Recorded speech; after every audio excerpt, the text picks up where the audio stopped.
بالله من الشيطان الرجيم. بسم الله الرحمن الرحيم.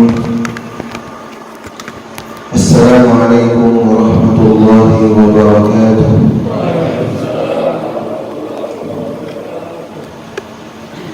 إن الحمد لله نحمده ونستعينه ونستغفره ونعوذ بالله من شرور أنفسنا ومن سيئات أعمالنا. من يهده الله فلا مضل له ومن يضلل فلا هادي له. أشهد أن لا إله إلا الله وحده لا شريك له، وأشهد أن محمدا عبده ورسوله وصفيه وخليله، خير الأنبياء والمرسلين، وعلى آله وصحبه ومن تبع هداه إلى يوم الدين. اللهم أخرجنا من ظلمات الوهم وأكرمنا بنور الفهم، وافتح لنا بمعرفة العلم، وزين أخلاقنا بالحلم، واجعلنا ممن يستمعون القول فيتبعون أحسنه. اللهم علمنا ما ينفعنا وانفعنا بما علمتنا، وزدنا علما يا رب العالمين. Alhamdulillah. Pertama-tama tidak lupa marilah kita sama-sama panjatkan puji dan syukur hadirat Allah Subhanahu wa taala. Alhamdulillah, di hari ke-6 dari bulan suci Ramadan ini kita masih bisa melaksanakan berbagai macam aktivitas ibadah kita. Allah Subhanahu wa taala berikan kita kesehatan sehingga kita mampu melaksanakan puasa, tarawih, dan pagi ini kita melaksanakan salat subuh berjamaah. Kita diberikan kekuatan, tidak hanya sehat tetapi juga kita mampu, kita juga kuat. Dan yang paling penting adalah Allah Subhanahu wa taala berikan kepada kita taufik dan hidayahnya. Banyak orang yang sehat, banyak orang yang kuat, tetapi hatinya tidak digerakkan oleh Allah Subhanahu wa taala untuk beribadah. Tapi kita alhamdulillah Allah Subhanahu wa taala berikan hidayahnya kepada kita semuanya, dan tinggal sekarang kita berharap semoga amal ibadah yang kita lakukan diterima oleh Allah Subhanahu wa taala. Kalau kita mengingat tahun yang lalu, kita tidak bisa melakukan hal yang semacam ini.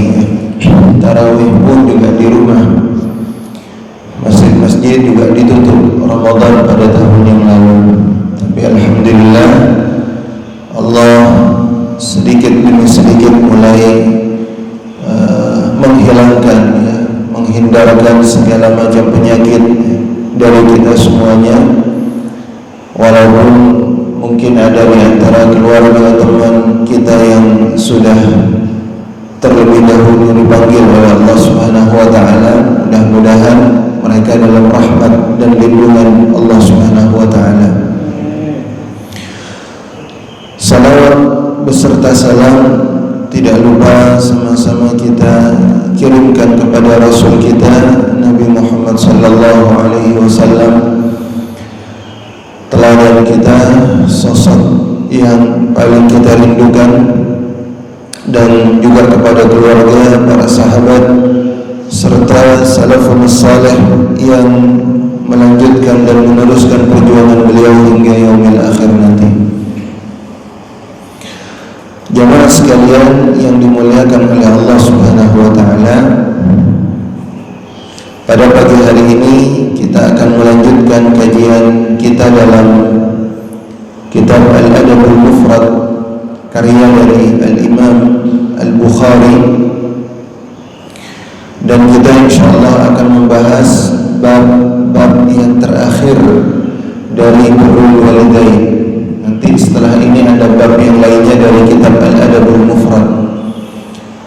Jadi kita sudah melewati cukup lama bab tentang berbakti kepada kedua orang tua, hadis demi hadis riwayat demi riwayat dan berbagai macam penjelasan dari para ulama telah sama-sama kita kaji dalam kajian kita di subuh pekan ketiga ini.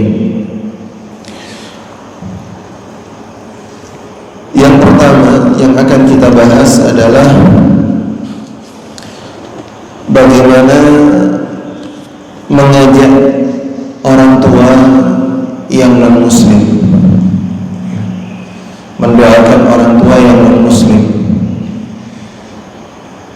Terkadang dan juga banyak anak dia muslim tetapi takdir Allah Subhanahu wa taala ternyata orang tuanya dalam kondisi masih non-muslim. Ini adalah sebuah tantangan. Ini adalah sebuah ujian bagi dia. Di satu sisi dia harus berbakti kepada kedua orang tuanya, di sisi yang lain juga dia harus punya batasan bagaimana berbakti kepada kedua orang tua yang non-muslim. Tetap sebagaimana yang pernah kita singgung dan pernah kita jelaskan bahwa agama tidaklah mencegah atau menghalangi seorang anak itu untuk berbakti kepada kedua orang tuanya.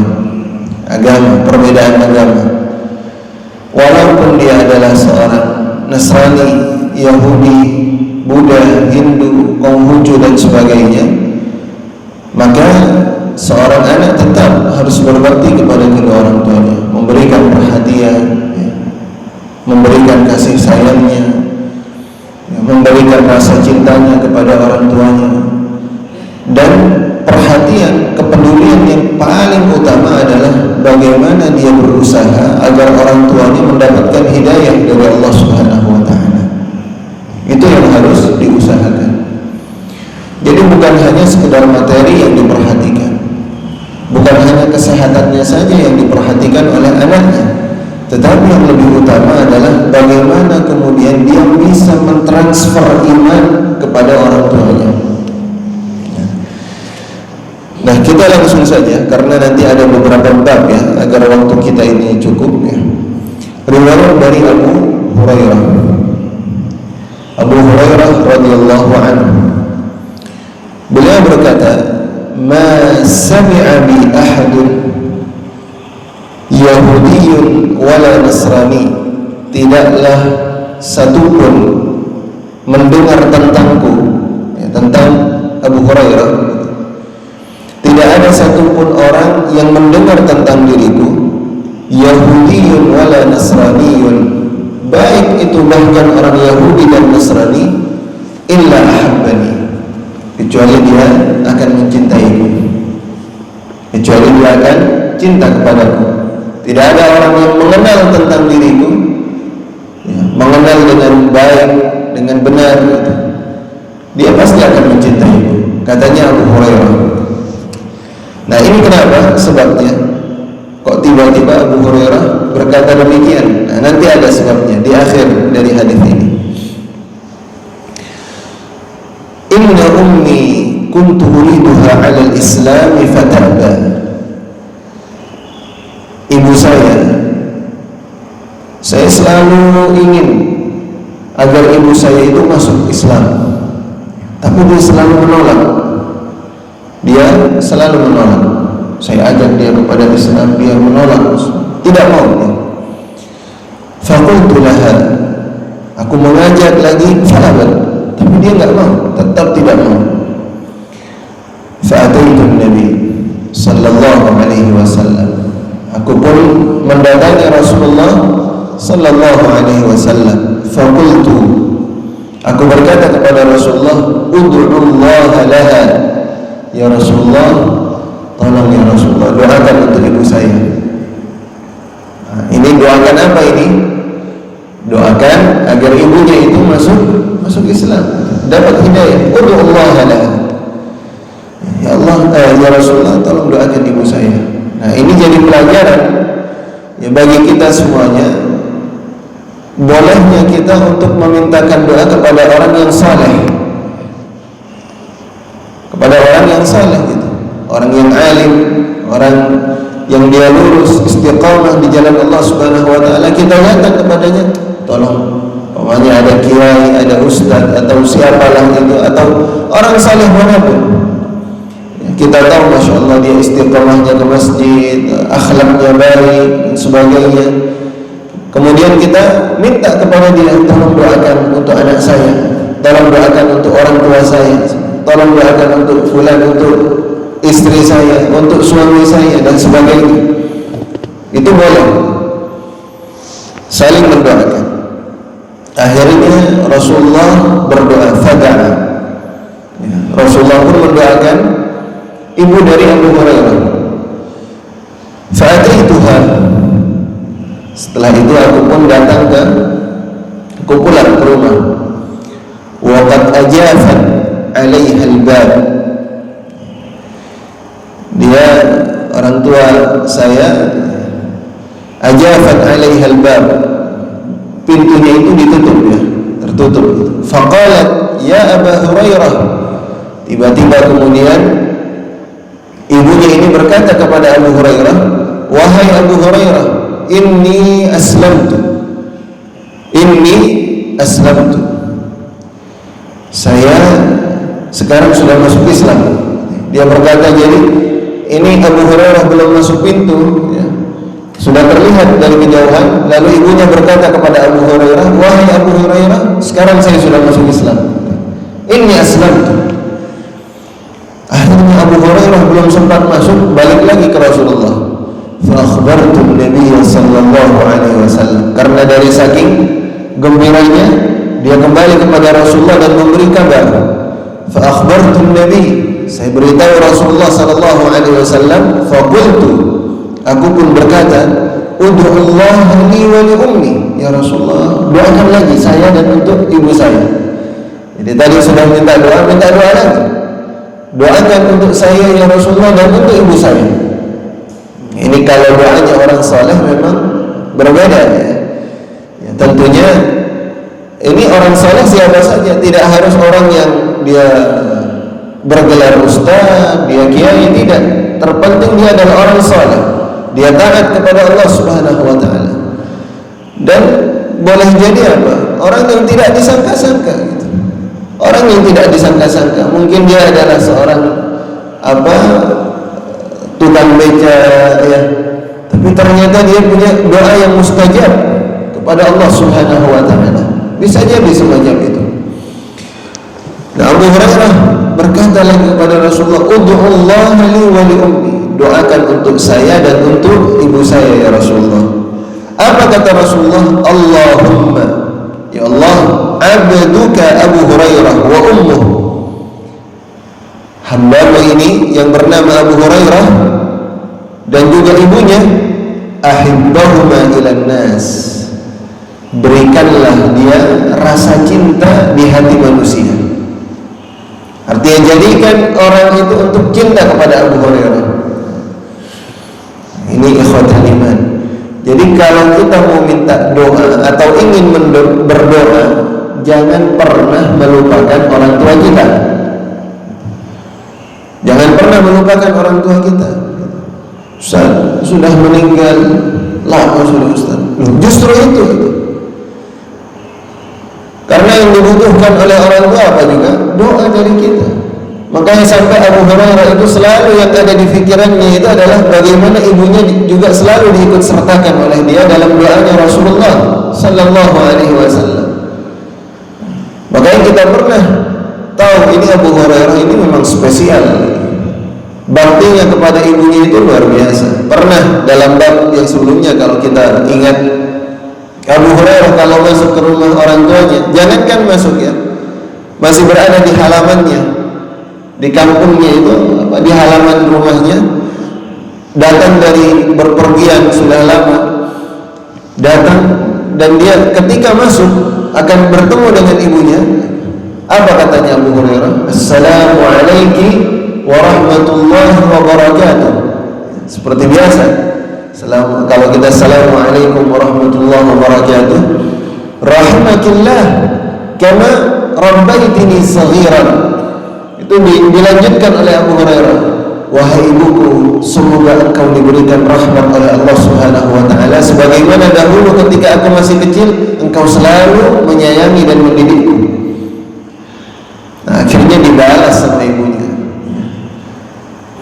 Katanya ibunya, rahimakallah, semoga Allah juga memberikan rahmat kepadamu, kama sebagaimana barartani kabiran, sebagaimana engkau berbakti kepadaku di saat aku sudah tua, kata ibunya.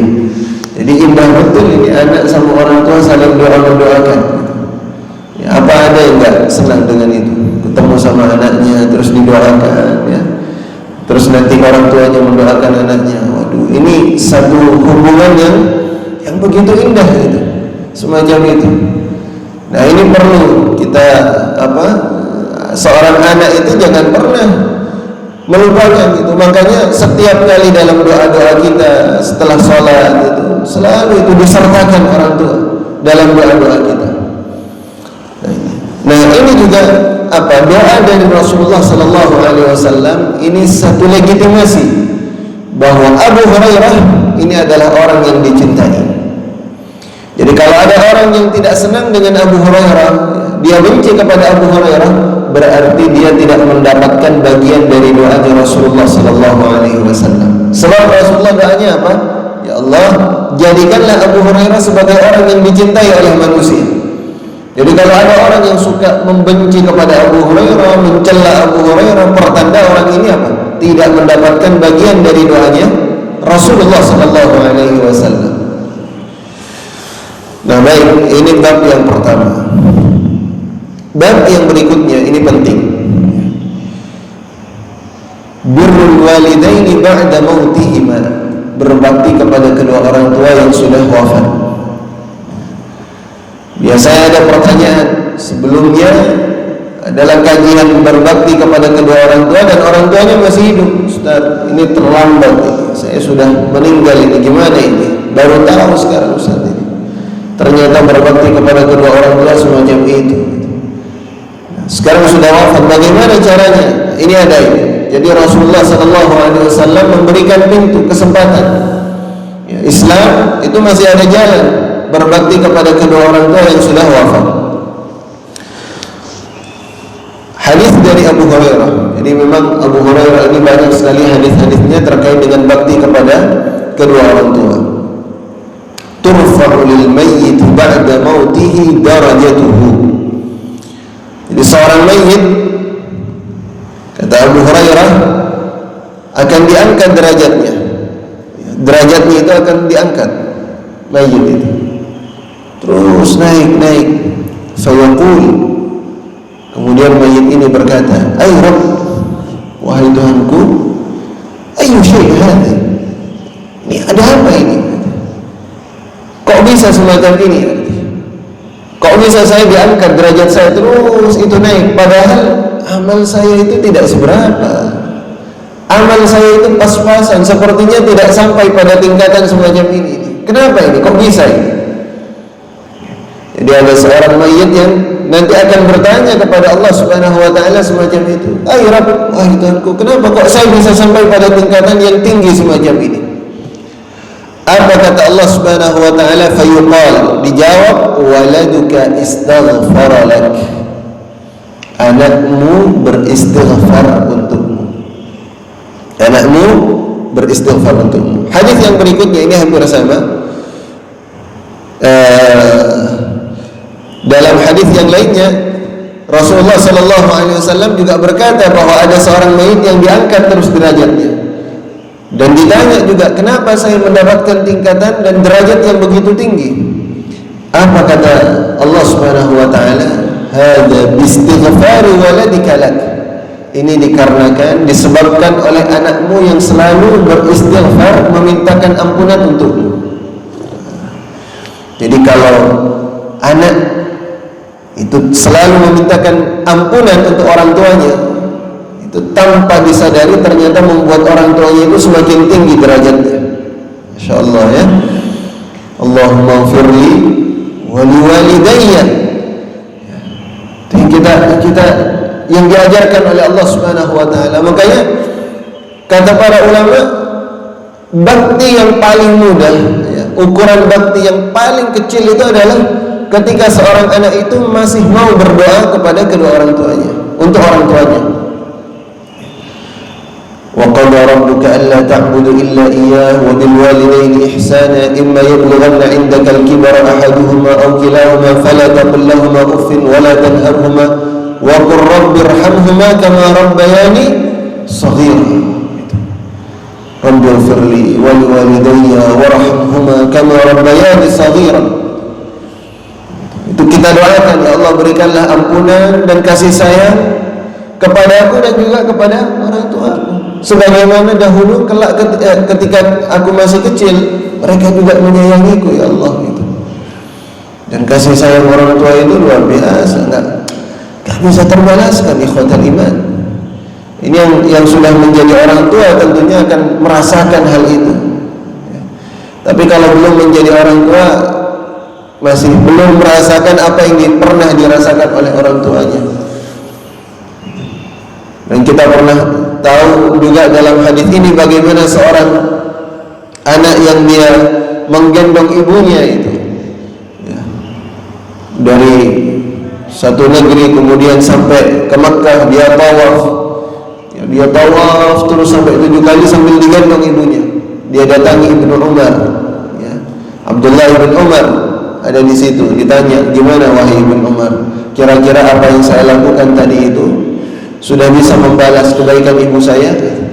Kata Ibnu Umar, lah, enggak. Engkau belum bisa membalas, bahkan belum bisa membalas satu tekanan dari ibumu ketika saat melahirkanmu itu. Atau kalau sekarang itu satu pembukaan, ya, ketika orang tuamu itu melahirkanmu, itu belum bisa dibalas dengan tawaf yang kau gendong ibumu itu, bahkan dari negerimu sampai ke negeri Mekah ini. Luar biasa. Ini, ya, makanya apa? Doakan, ya, ibu kita, orang tua kita, bapak kita itu didoakan terus itu. Ada seorang anak itu, ini anak yang saleh dan dia sekarang menjadi seorang ustaz, masya Allah, baktinya luar biasa kepada kedua orang tuanya. Dahulu setiap kali orang tuanya meninggal dia selalu taati itu, selalu dia penuhi panggilannya. Sudah meninggal kedua-duanya, biasanya kalau istighfar setelah salat biasa astaghfirullahaladzim alladzi la ilaha illa huwal hayyul qayyum wa atubu ilaih. Setelah itu dia rubah, astaghfirullahaladzim li wa li walidayya wa li ashabil huquqi alayya. Itu selalu dirutinkan itu. Ketika ditanya sama muridnya, kenapa kok dirubah? Biasanya Ustaz enggak semacam itu istighfarnya. Ini buat orang tua. Sekarang orang tua sudah enggak ada gitu. Jadi yang dibutuhkan adalah istighfarnya kita semua ini, anak-anaknya. Nah ini ya khotal iman, penting bagi orang tua untuk mengajarkan kepada anaknya, ya.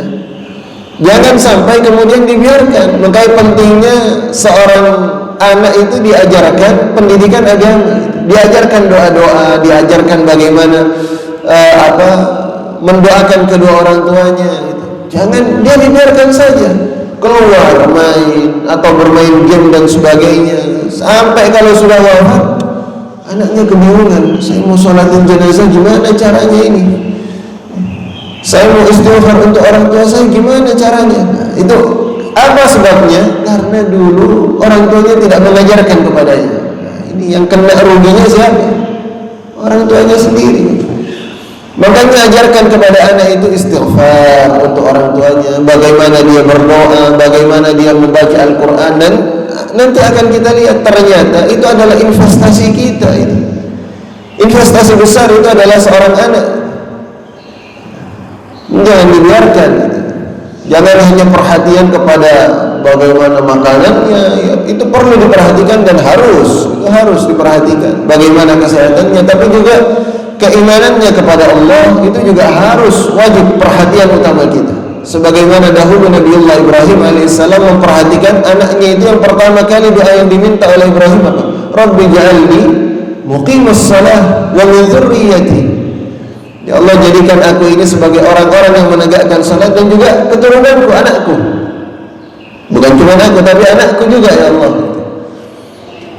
Makanya kalau yang bulan yang lalu kita masih ingat doa orang tua itu mustajab, ya. Kita masih ingat kisahnya Juraij. Padahal doanya itu apa? Semoga Allah tidak mematikanmu kecuali engkau melihat wanita-wanita pezina. Ternyata benar itu. Sebelum mati dia melihat, Juraij senyum aja itu melihatnya. Orang, kenapa itu senyum? Karena ini doa dari orang tuanya itu. Makanya doakan kebaikan-kebaikan untuk anak kita. An Muhammad bin Sirin, dari Muhammad bin Sirin. Ini Muhammad bin Sirin adalah seorang tabi'in. Ya, tabi'in, namanya tabi'in ini adalah muridnya sahabat. Mereka yang berguru kepada sahabat-sahabatnya Rasulullah dinamakan tabi'in. Bertemu secara langsung, bertatap muka, belajar kepada sahabat, itu namanya tabi'in. Namanya Muhammad bin Sirin, salah satu tabi'in. Ada Hasan al-Basri juga tabi'in, ya, banyak tabi'in. Di antaranya adalah Muhammad bin Sirin. Muhammad bin Sirin ini adalah orang yang wara. Wara itu berhati-hati, tingkatan takwa yang paling tinggi. Jangankan yang haram, yang syubhat saja tidak dia sentuh, apalagi yang haram. Itu enggak bersinggungan dengan yang haram. Syubhat dia tinggalkan. Dia benar-benar punya kehati-hatian menjaga rambu-rambunya Allah Subhanahu wa taala. Oleh karena itu Allah berikan kepada dia ilham. Dia punya kemampuan untuk menafsirkan mimpi. Sampai sekarang itu ada buku namanya Tafsirul Ahlam karyanya Ibn Sirin. Bukan karya beliau, tapi murid-muridnya yang mencatat. Namanya tafsir mimpi. Jadi kalau ada orang yang datang kepada dia menceritakan mimpi yang dia alami semalam, itu bisa ditafsirkan oleh Muhammad ibn Sirin. Kamu begini. Tapi juga terkadang sama Ibn Sirin itu nggak ditafsirkan. Oh ya, bukan berarti dia nggak tahu atau tidak mampu, tapi ini hanya mengetes, ingin ngetes saja ini. Makanya dia tidak jawab gitu. Karena memang mimpi itu adalah bagian dari isyarat dari Allah Subhanahu wa taala, tapi bukan kita yang bisa menafsirkannya, enggak bisa. Sekarang kemudian ada yang mengaku-ngaku saya bisa menafsirkan mimpi itu. Jangan datangi, itu sesat nanti. Akhirnya tersesat kita. Datangi, ini mimpi saya mimpi begini, bagaimana? Jangan. Nah, apa kata Muhammad ibn Sirin? Dia pernah berguru kepada Abu Hurairah. Kunna inda Abi Hurairah lailatan. Satu malam aku pernah bersama dengan Abu Hurairah. Katanya Muhammad ibn Sirin, lihat ini Abu Hurairah luar biasa kepada kedua orang tuanya. Makanya punya hafalan yang kuat, ilmu yang melekat.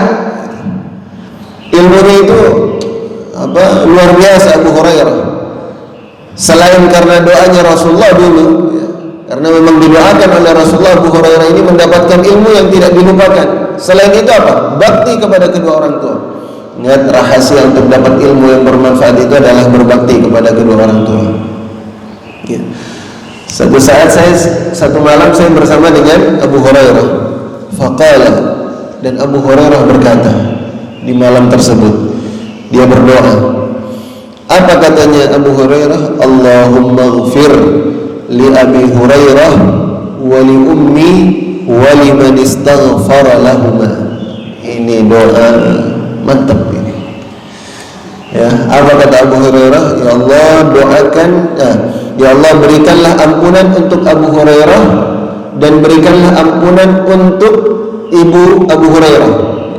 Dan berikanlah ampunan kepada orang-orang yang memintakan ampunan kepada untuk Abu Hurairah dan ibunya.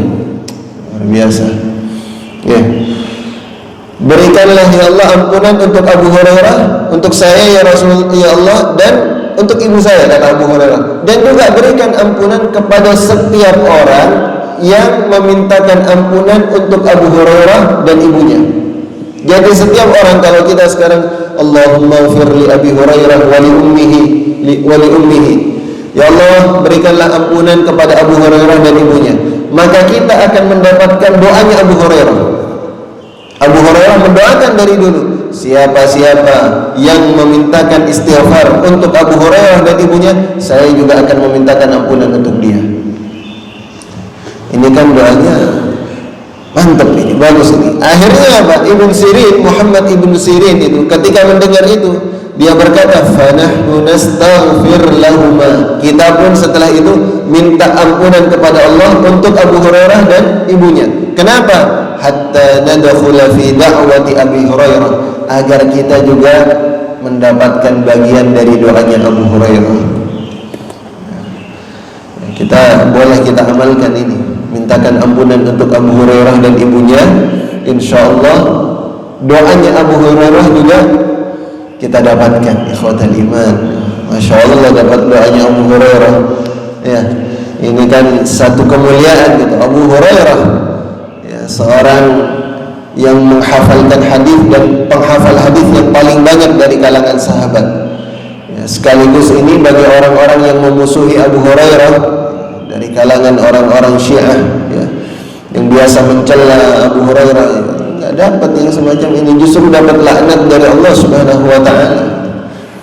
Nah, kalau kita sebagai ahlus sunnah wal jamaah, kita doakan ampunan untuk Abu Hurairah dan ibunya, agar kita juga dapat permintaan ampunan dari Abu Hurairah kepada kita, ya, untuk kita. An Abi Hurairah, Abu Hurairah lagi. Lihat. Jadi Masya Allah, terkait dengan bakti kepada kedua orang tua ini, Abu Hurairah hadis-hadisnya, riwayatnya sangat banyak. Anna Rasulullah sallallahu alaihi wasallam qala, Rasulullah sallallahu alaihi wasallam bersabda. Ini hadis yang familiar di telinga kita. Idza mata al-'abdu, jika seorang hamba itu wafat, inqata'a anhu 'amaluhu illa min thalath, terputus amalannya kecuali 3 hal. Kalau sudah meninggal wafat, tak bisa lagi melakukan amal, ya. Peluang dia untuk melakukan amal saleh sudah berhenti, sudah selesai. Makanya selagi masih hidup, perbanyak bekal. Kita masih diberikan kesempatan oleh Allah, perbanyak bekal kita, ya, sanggup kita untuk akhirat. Kalau sudah mati, selesai. Inqata amaluhu, tidak ada lagi yang bisa dilakukannya kecuali 3. Amalannya itu semuanya terlepas dari dia kecuali 3. Yang pertama, sedekah jariyah, sedekah jariyah, sedekah jariyah. Kita memberikan sedekah yang mengalir terus, artinya bermanfaat. Sedekah yang kita berikan itu, datanglah anak yatim, anak yatim kita asuh dia, kita didik dia membaca Al-Quran, bagaimana salat yang benar, bagaimana dia beriman kepada Allah. Kita berikan santunan kepada dia. Kita wafat, dia beribadah kepada Allah, menjadi seorang yang menghafalkan Al-Quran, dia menjadi orang yang taat kepada Allah, bahkan dia menjadi seorang yang alim. Setiap nafas yang dia hirup, yang dia tarik, yang dia keluarkan dalam ketaatan kepada Allah, dalam ibadah kepada Allah Subhanahu wa taala, itu yang meninggal itu juga dapat pahalanya. Dia sudah mati, ternyata tabungannya itu terus mengalir gitu. Padahal nggak pernah dia setoran. Kalau kita ke bank itu kan harus setoran dulu gitu. Ke ATM ada setor tunai dulu gitu. Baru nanti saldo kita nambah. Kita di rumah ini kok tahu-tahu nambah terus ini saldo kita itu.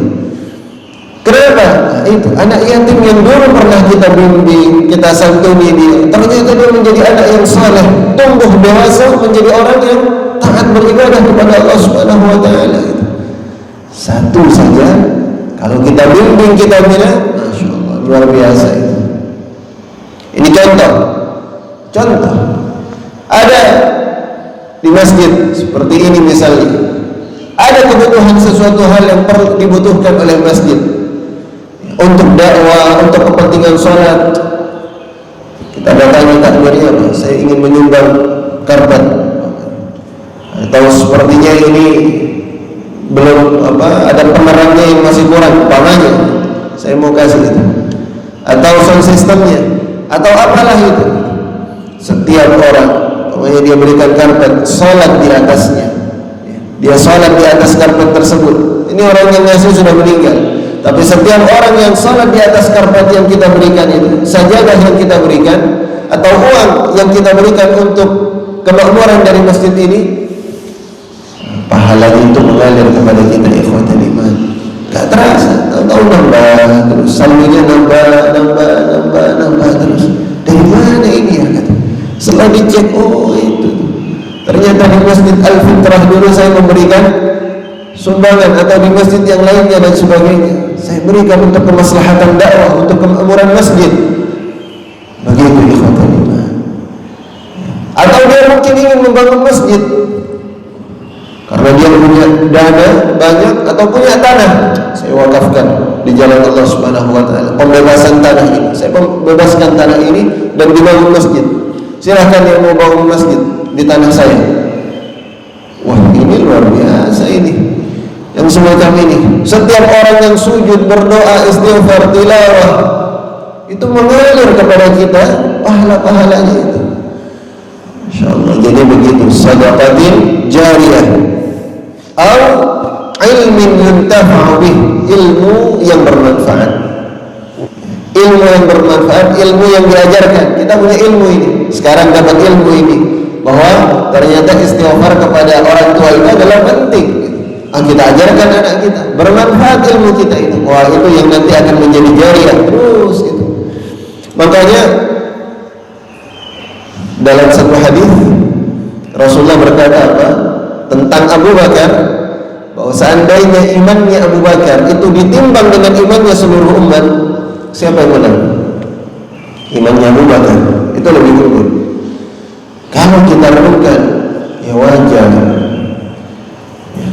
Ketika Abu Bakar masuk Islam, setelah itu langsung berdakwah, diajak untuk kepada agama Islam. Siapa yang diajak? Utsman bin Affan masuk Islam. Karena siapa?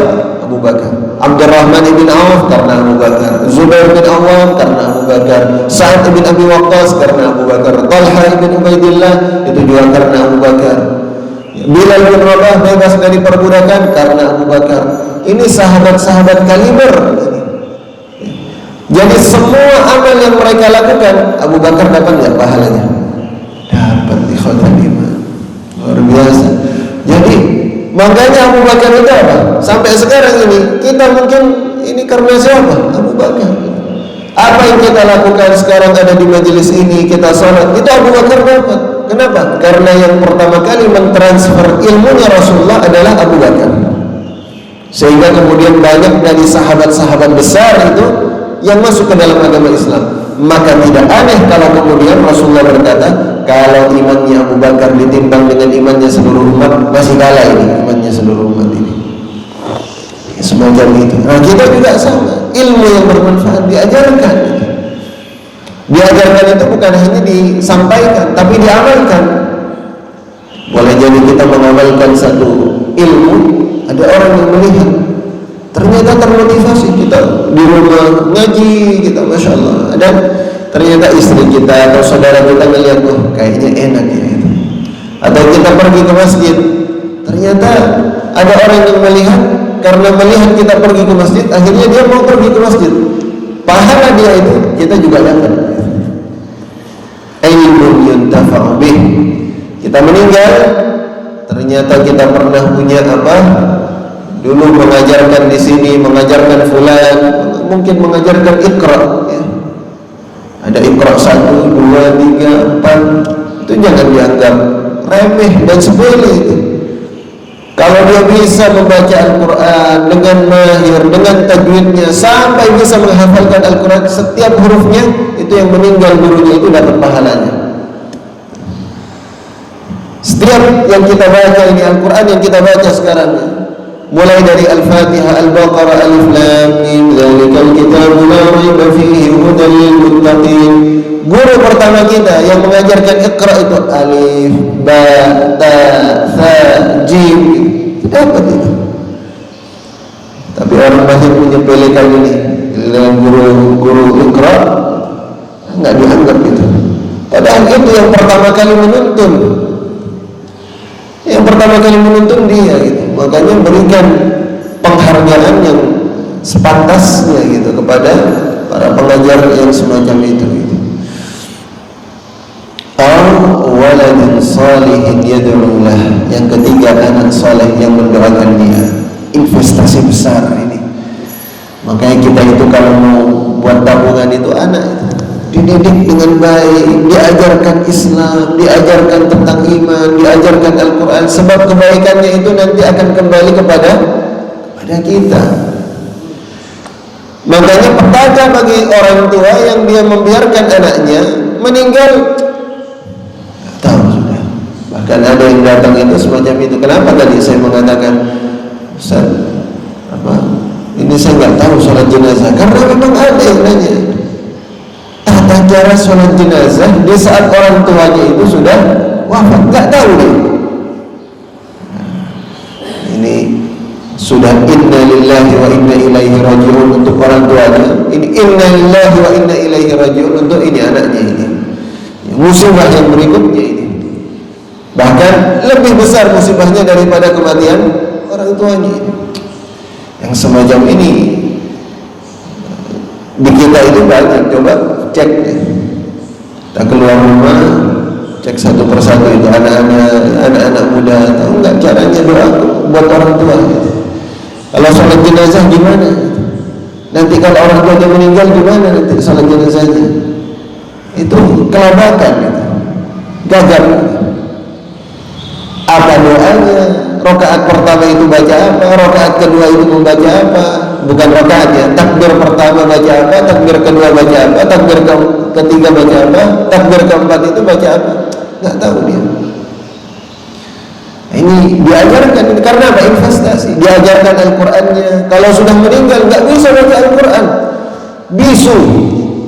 Nggak bisa baca Al-Qur'an ikhwatal iman. Ya orang tuanya nggak dapat juga. Sayang betul ya. Yang semacam ini. Makanya jangan sampai kemudian anak-anak kita itu bisu. Artinya bisu itu bisu dari Al-Quran. Giliran berbagai macam fasilitas dunia, Masya Allah diberikan. Minta permainan game ini dia berikan, ini dia berikan lagi. Tapi Al-Quran itu tidak pernah diperhatikan. Ini nanti yang akan merugi itu juga adalah orang tuanya, kecuali sudah diajarkan dan sebagainya. Nah insyaallah itu adalah bagian dari usaha dari orang tuanya. Waladin salihin yad'u lah, anak saleh yang mendoakan kepadanya. Makanya siapa bapaknya Al-Imam Al-Ghazali dalam kitab Ihya Ulumuddin, itu bapaknya Imam Al-Ghazali itu adalah orang biasa, pedagang kain wol, ya. Bukan seorang ulama, tapi dia sering mendatangi majelis ilmu. Lalu dia setiap kali mendatangi majelis ilmu, dia datang kepada pengajarnya ini dan berkata, "Ya Syekh, wahai Syekh, saya punya anak ini. Saya bukanlah seorang ustaz, saya bukanlah seorang yang ahli dalam ilmu agama, tapi saya ingin anak saya punya kemampuan dalam ilmu agama." Setiap kali ada pengajar itu minta semacam itu. Akhirnya Allah karuniakan.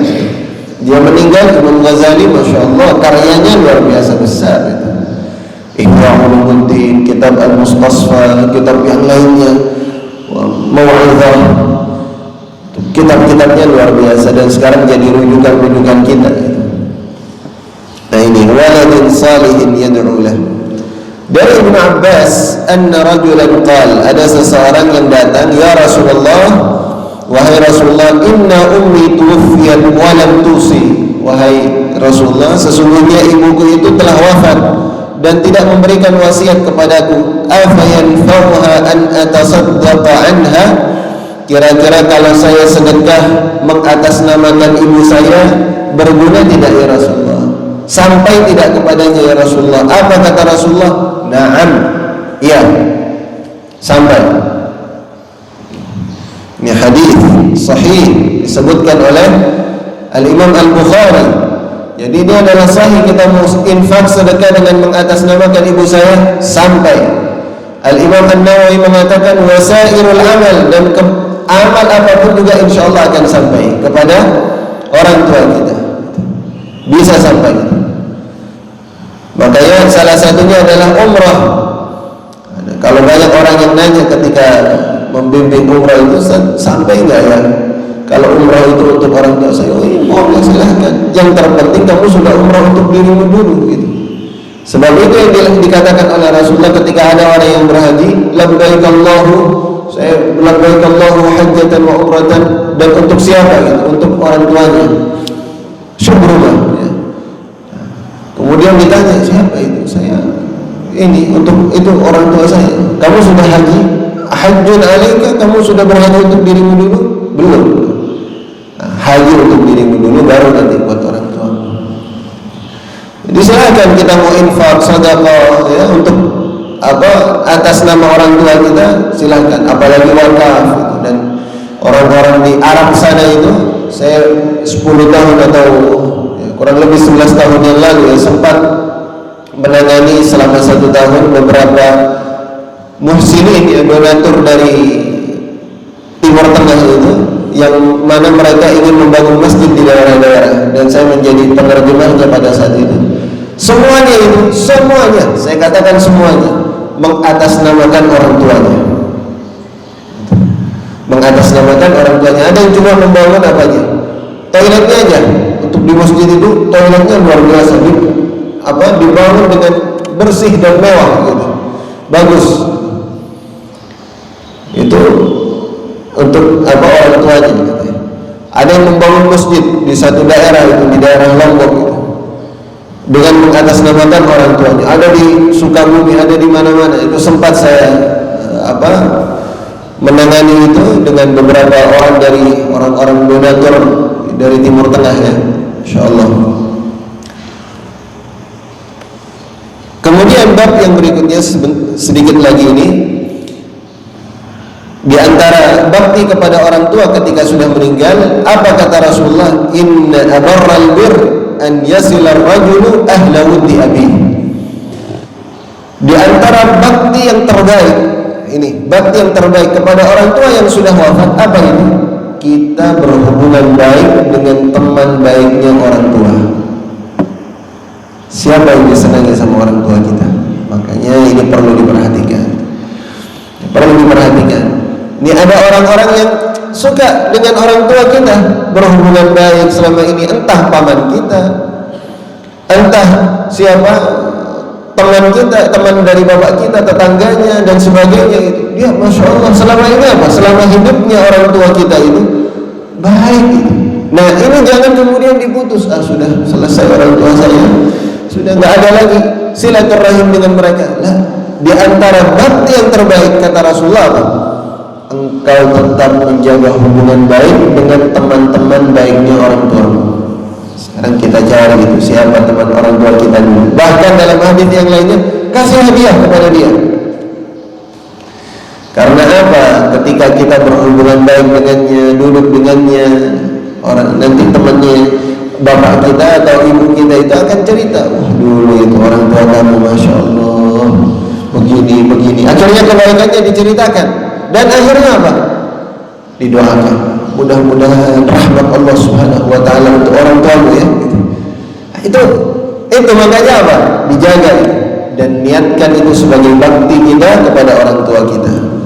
Terakhir, ikhwatal iman, sebagai penutup ya, adab kepada orang tua, saya mengingatkan kembali dan ditutup oleh oleh Imam Bukhari, adab kepada orang tua.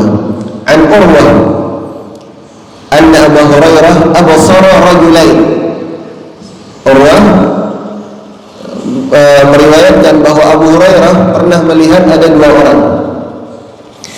Faqala li ahadihima, Abu Hurairah berkata kepada salah satu dari keduanya, ma hadza minka, kepada yang lebih muda, karena anak muda dan orang yang satunya itu lebih tua, terlihat lebih tua. Kepada yang anak lebih muda ini berkata, ma hadza minka, itu siapa? Apa hubungannya denganmu? Faqala abi, dia ayah saya. Apa kata Abu Hurairah? Buat kita semuanya ini juga, dan ajarkan kepada anak kita, la tusammih bismi, jangan panggil namanya ya. Nama bapak kita siapa? Abdullah, jangan memanggil Abdullah. Nggak boleh semacam itu. La tusammi bismi. Ini ada. Jangan panggil dengan namanya. Ustaz, boleh tidak panggil dengan kunyahnya? Umpamanya kunyah itu apa? Umpamanya kalau umpamanya bapak saya namanya Abu Fahmi, gitu. Dipanggilnya dengan Abu Fahmi, boleh itu. Ya Abu Fahmi, boleh. Atau ya Abu Abdullah, ya Abu Muhammad, itu masih diperbolehkan. Tapi kalau memanggil namanya secara langsung tidak boleh. Wala tamshi amamah, jangan jalan di depannya. Kalau kamu jalan berdua jangan jalan di depannya, kecuali ada rintangan atau ada bahaya boleh kamu, atau ingin membukakan pintu untuknya boleh. Tapi yang disuruh masuk duluan siapa? Orang tua kamu. Jangan main serobot, jangan balap-balapan sama orang tua. Balap-balapan di depan, orang tua saling lagi sama kita, itu tidak beradab namanya. Wala tajlis qablah, dan jangan duduk sebelum orang tuamu duduk. Sama-sama datang ini dari berpergian sampai ke rumah. Wah, ini cepat-cepat kali ini duluan sebelum orang tua duduk, saya duluan yang duduk. Nah, itu jangan semacam itu. Biarkan orang tua memilih di mana kursi yang dia inginkan. Sudah duduk baru kita duduk. Nggak ada kursinya, duduk di bawahnya orang tua. Ini sekarang yang tidak ada. Coba lihat, orang tuanya duduk di bawah, anaknya di atas. Raja ini anaknya ini, dan dibiarkan sama orang tuanya. Jangan semacam itu tidak beradab. Barakah tidak akan didapatkan oleh anak tersebut. Makanya sampai Anas bin Malik itu kalau makan itu dengan ibunya nggak mau. Ibunya datang kepada Rasulullah, ya Rasulullah, ini Anas ini nggak mau makan bareng sama saya. Dipanggil sama Rasulullah, Anas, kamu nggak mau makan bareng sama ibu kamu? Iya ya Rasulullah, nggak mau. Kenapa? Sebab saya takut ada makanan yang disenangi ibu saya ambil duluan gitu. Itu sampai begitu. Tapi sekarang ini jangan-jangan nanti mau diambil ini sama bapak saya ini, saya duluan ini ya. Wah, ini rendang ini Masya Allah ini. Jangan sampai keduluan sama orang tua ini, ambil duluan serobot. Ini tidak beradab dan semacam itu. Biarkan sampai tuntas orang tua kita selesai mengambil baru kita ambil. Sudah Nabi, sudah ya, nih sudah nih, ambil nih, baru kita ambil. Masya Allah, ini anak yang semacam ini diridai sama Allah Subhanahu Wa Taala. Ajarkan ini, adab ini kepada anak-anak kita dan kita juga. Ya, kita ini yang masih ada orang tua bersama dengan orang tua kita, jaga adab-adab ini. Dan ini ditutup oleh Imam Bukhari dengan adab yang disampaikan oleh Abu Hurairah radhiyallahu taala anhu. Dengan ini maka bab tentang bakti kepada kedua orang tua ini setelah tuntas ya, selesai insyaallah. Setelah ini ada bab yang berikutnya, yaitu bab silaturrahim ya, hubungan dengan orang tua sudah baik, bagaimana dengan saudara-saudara. Ini penting juga ya, karena orang yang paling dicintai oleh orang tua itu adalah anak-anaknya, yaitu saudara-saudara kita. Maka mencintai mereka sama saja kita berbakti kepada kedua orang tua kita. InsyaAllah kita semuanya berdoa kepada Allah, berharap mudah-mudahan kita menjadi anak yang berbakti, diridhai oleh orang tua kita, sehingga kita mendapatkan ridha dari Allah Subhanahu Wa Taala, dan kita juga mendapatkan anak-anak yang saleh dan berbakti kepada kedua orang tuanya. Amin ya rabbal alamin. Mohon maaf atas segala kekurangan dan kesalahan. Wabillahi taufiq wal hidayah. Wassalamualaikum warahmatullahi wabarakatuh.